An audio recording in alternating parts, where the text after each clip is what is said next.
কৃত্রিম বুদ্ধিমত্তাযুক্ত স্মার্ট খেলনা এখন বিশ্বজুড়ে দ্রুত জনপ্রিয়তা পাচ্ছে। এসব খেলনা লার্জ ল্যাঙ্গুয়েজ মডেল বা LLM প্রযুক্তি ব্যবহার করে শিশুর সঙ্গে সরাসরি কথোপকথন করতে পারে। কিন্তু এই কথোপকথন কতটা নিরাপদ তা নিয়ে বিশেষজ্ঞদের মধ্যে নতুন করে উদ্বেগ তৈরি হয়েছে।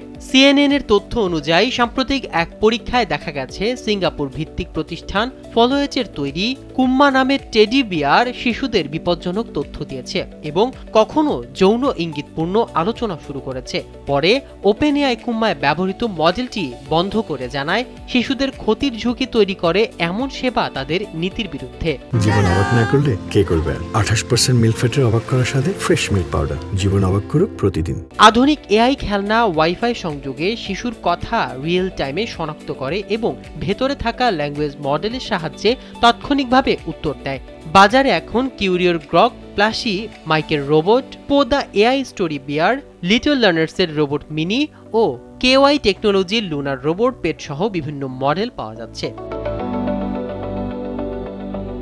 বিশেষজ্ঞদের মতে পূর্ণাঙ্গ LLM ব্যবহার করায় খেলনাগুলো নিয়ন্ত্রণহীনভাবে উত্তর তৈরি করতে পারে। যুক্তরাষ্ট্রের PIRG বলেছে, বাজারে থাকা অনেক স্মার্ট খেলনা এখনও ব্যাপক ব্যবহারের মতো নিরাপদ নয়। কোথাও আসক্তি তৈরির উপাদান, কোথাও অপ্রাসঙ্গিক উত্তর। এসব সমস্যা শিশুদের ঝুঁকিতে ফেলতে পারে। যদিও কিছু মডেলে উন্নত ফিল্টারিং ব্যবস্থার কারণে অযাচিত প্রশ্ন করলেও কথোপকথন নিরাপদ দিকে ঘুরিয়ে নেওয়া সম্ভব হয়।